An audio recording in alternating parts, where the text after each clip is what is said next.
Rabies is one of the most deadly infections known to humans. It's also 100% preventable.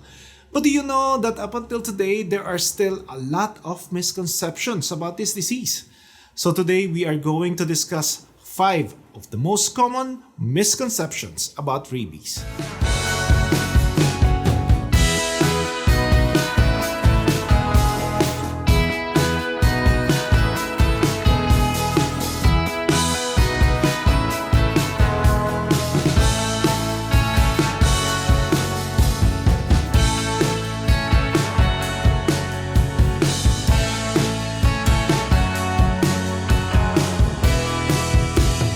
Welcome back guys, this is Doc Ford's Show. I'm an animal doctor and every week I post videos, cases, topics, and tips on how to better take care of your fur babies. And today, it's all about rabies. Rabies has been recognized in humans since 2000 BC. Despite its long history, it continues to cause approximately 59,000 deaths a year, mostly among children. So ang virus na ito can be found all over the world. Ang virus na rabies ay matatagpuan sa buong mundo with the exception of course of Antarctica. And all mammals are susceptible to infection. There are still a lot of misconceptions about this disease and we will discuss them one by one. Number 1, rabies is only transmitted through animal bites. False! Rabies is transmitted through contact with the saliva of an infected animal. Laway! So, bites are the most common mode of rabies transmission, but the virus can be transmitted when saliva enters any open wound or mucous membrane. Mucous membrane, siya yung mouth, nose, o itong mata natin. No? As a result, licks or scratches from a rabid animal can also transmit the virus. Canines, particularly dogs, are the most common sources of rabies transmission worldwide, because they bite readily and often have contact with humans and other animals. Canine rabies, a specific type of rabies that is spread among dogs, foxes, and coyotes, wolves, and other canines, is still endemic. Ibig sabihin, it is regularly found in parts of Africa, Asia, Central, and South America. And in these regions, there are significant challenges to reducing rabies in canines, such as low vaccination rates in dogs, limited and costly veterinary services, and lack of public awareness and uncontrolled dog population. So most rabies deaths occur in Africa and Asia and are due to bites, scratches, or licks from dogs. In Europe, Canada, and the United States, human rabies cases are rare because most dogs are vaccinated against it. In these regions, rabies is most often reported in wild animals such as raccoons, skunks, and foxes. Wala tayo ng mga ganyang animals dito sa atin sa Pilipinas. So, usually sa atin, dogs and cats ang sources.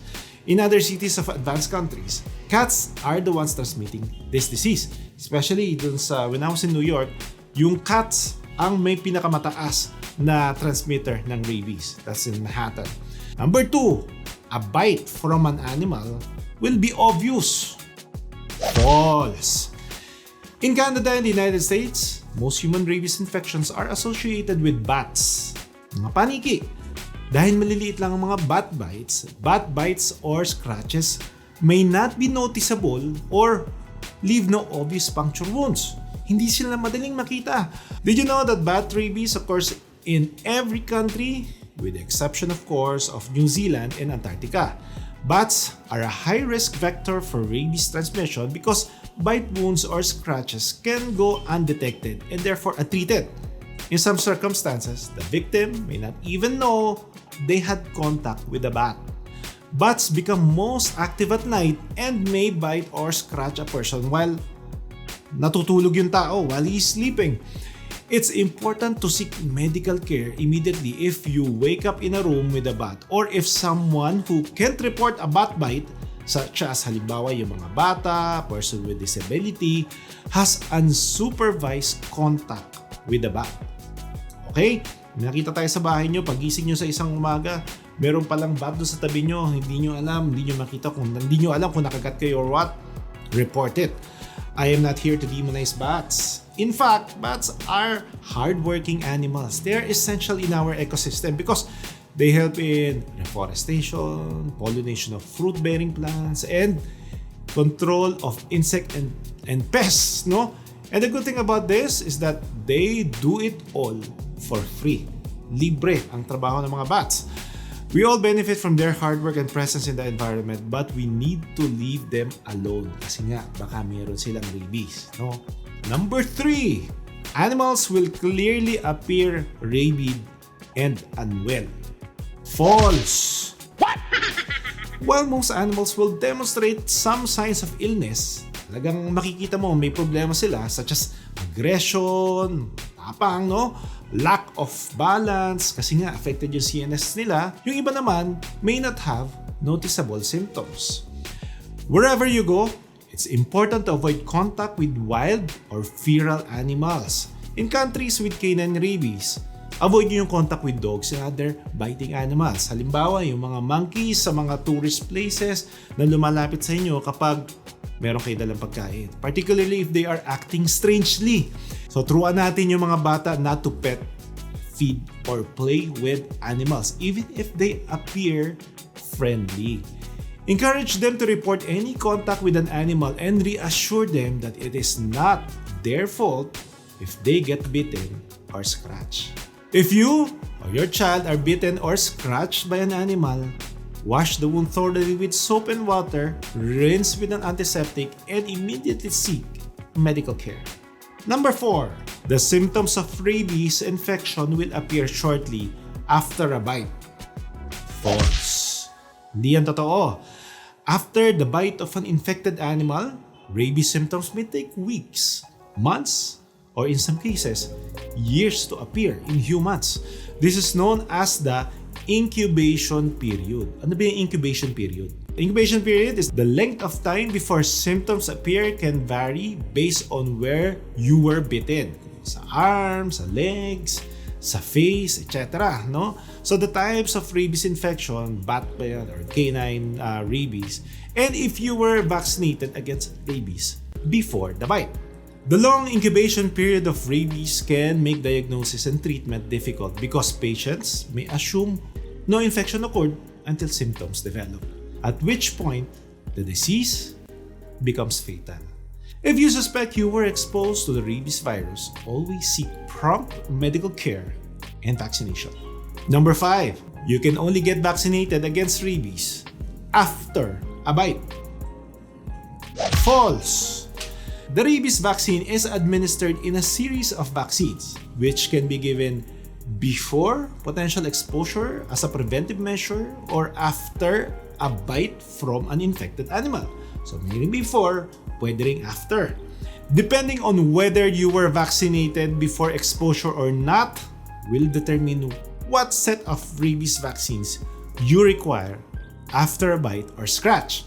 So, if you were not vaccinated against rabies, you need a series of 4 to 5 vaccines and the human rabies immunoglobulin or HRIG over a period of 14 days after the bite or scratch. Ito yun kapag wala kang pre-exposure na tinatawag natin. If you were vaccinated with a series of 3 exposure vaccines, you have some initial protection already sa katawan mo.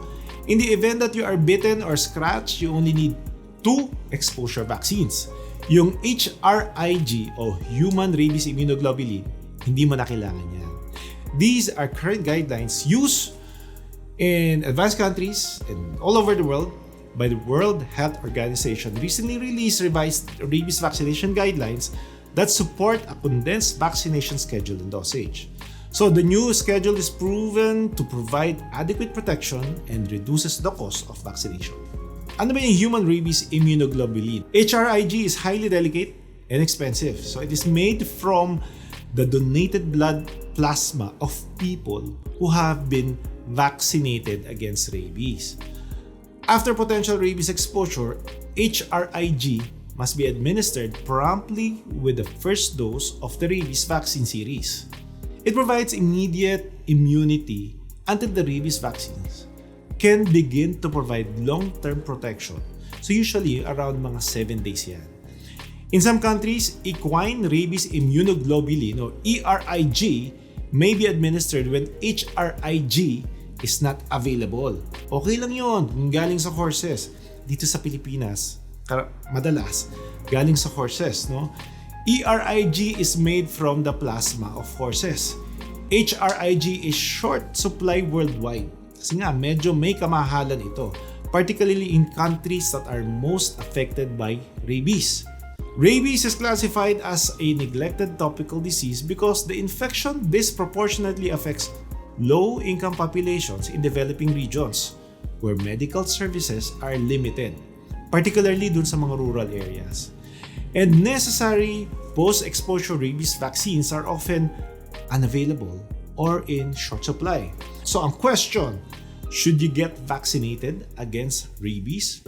So for travelers, the risk of rabies transmission will depend on yung lugar na pupuntahan mo, the place where you're going, how long you are going to travel for, and the type of activities you will participate in. So kung halimbawa, yung lugar na pupuntahan mo, you will have no contact with animals whatsoever, parang hindi mo na kailangan. But if you think you are going to travel to an area or a country na mataas yung rabies or may rabies pa sila doon sa bansa nila, and you will have animal contact, so consider getting a pre-exposure series before departure if you're at a risk of having contact with infected animals, such as if you are planning an extended stay or on working assignments in remote and rural areas, no? Particularly in rabies endemic regions sa Africa, Asia, and Central and South America. Working directly with animals, kagaya namin mga vets, mga animal technicians, and basta anything involving animals. If you're going to areas with limited medical care and limited access to post-exposure rabies vaccines, so kung talaga mahirap yung bansa at gusto mo makasiguro, magpa-pre-exposure vaccines ka na.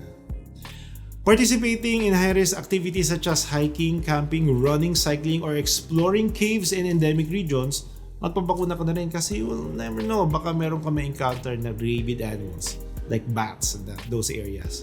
So the benefits of pre-exposure series is that after potential exposure to the rabies virus, only 2 exposure vaccines are required and human rabies immunoglobulin is not needed. Mahal pa naman yung HRIG. This greatly simplifies post-exposure care as unvaccinated travelers may need to be emergency evacuated or travel to another country with HRIG and adequate post-exposure medical care. The need to seek for vaccination promptly and the high cost of HRIG can easily derail a trip and lead to unexpected expenses.